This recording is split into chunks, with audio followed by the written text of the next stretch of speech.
So day 3, we've got the morning in Sevilla, similar to what we had with Lisbon. We got the morning before we get back on the ship, so we're gonna see what we can get up to, hit up some of the main spots, and how you can spend a morning in Sevilla if you've got it. Probably should have done some sort of plug for Azamara there. From the cruise dock, it's about a 20-25 minute walk into the center of the city. The nice part is Parque Maria Luisa is right next door, and Plaza España, which we tried to get to yesterday, is going to be open, and we can't wait.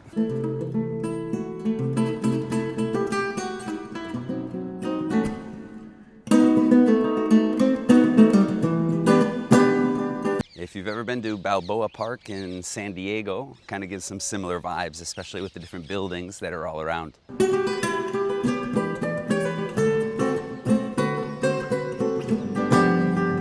If you remember from our attempt to visit last night, there are concerts going on basically every single day, so we got a big stage and everything set up over here. But this Plaza España is incredible. It was built in that 1929 exposition that they had over here in Seville, and has become one of the top things that people come over to see. And even if you've never been over to Sevilla, they filmed a lot of movies over here, one of them being Star Wars Episode 2. And all around they have all of the autonomous regions of Spain. And look at where we are. Barcelona.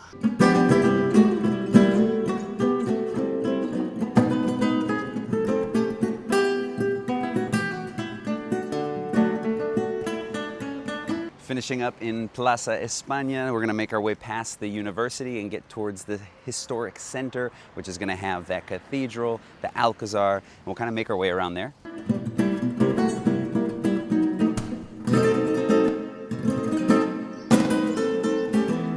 And when you're cruising, that's one of the things you want to think about, those entry times compared to your docking times. Yesterday we were too late to get over to the cathedral, and it being Sunday, we don't have that main access. But next year on the cruise, the nice thing is that you're going to be here for 3 days, so at least one of them you can get over. And I'm also planning out a bunch of different day trips from here, so you can see multiple places.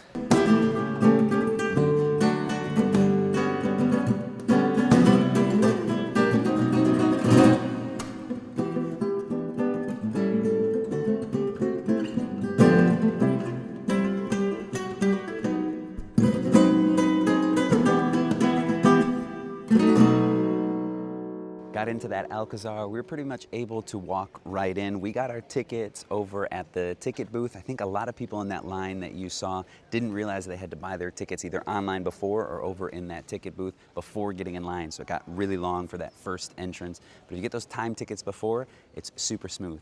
And this place is enormous with the gardens and everything. Another place where you had some famous things being filmed over here, especially Game of Thrones. That's what most people are probably going to recognize it for. But it's a really cool spot that you have to see while you're here.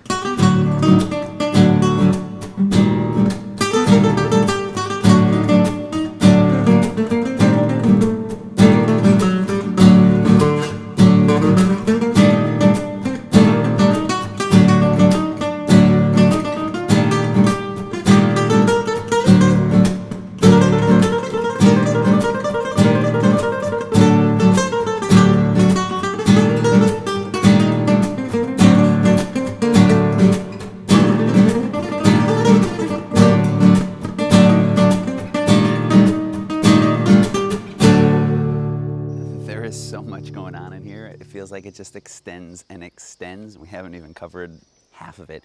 And then the gardens, just massive, massive gardens, beautiful all around. You could easily spend a couple hours in here. We don't have all that time, so we're going to see what we can and then get over to the cathedral. We got a little labyrinth maze, which might just keep us in here for a little bit longer. Sounds like there's some kids that are lost in here.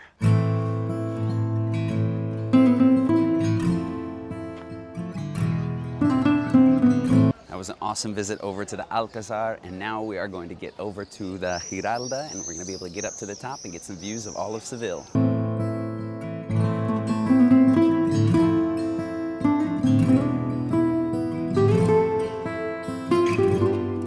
So remember, it's Sunday, so that Mass is going on. We can't get into the main cathedral, but we can make it up the tower. We're gonna see how this walk goes.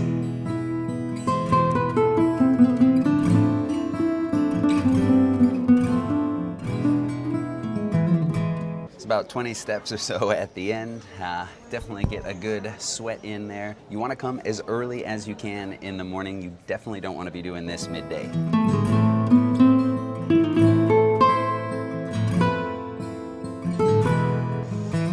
So you do have the fence here, but you can still see everything. We got the Alcazar and the cathedral tops. You can even see out to Plaza España and the ship way in the distance. I don't think the videos are gonna do those views justice. They are really, really nice, but with that fence in there, the videos don't come out as great. But we're going from probably the most historic viewpoint to one of the more modern ones.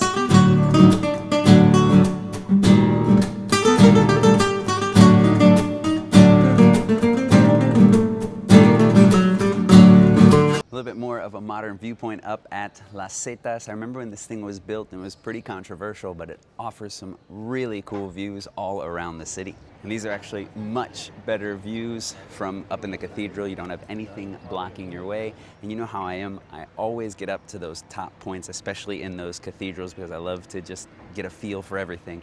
But the best views are always ones where you can see those major monuments, those major cathedrals. And this one, we've got a perfect view out to it.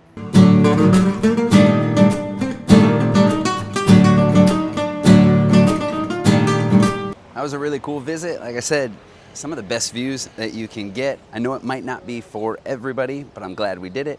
And now we're gonna head over to Torre de Oro, get closer to the river, and probably make our way back to the ship.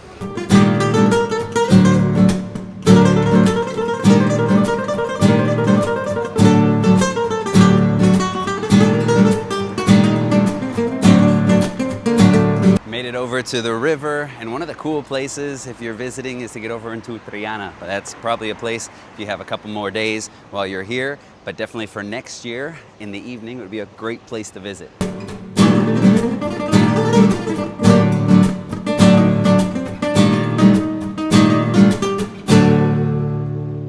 And that's Sevilla in the morning. As you can see, you can get up to the top, but with all of the great viewpoints that we've already done this morning, we're gonna leave that one for now, head back to the ship where we're gonna set sail around 3:30, and we're gonna start to make our way over to Ceuta. Tomorrow is going to be the first time that I've ever been over to one of the autonomous cities in all of Spain. So check that one out, and I'll see you over there.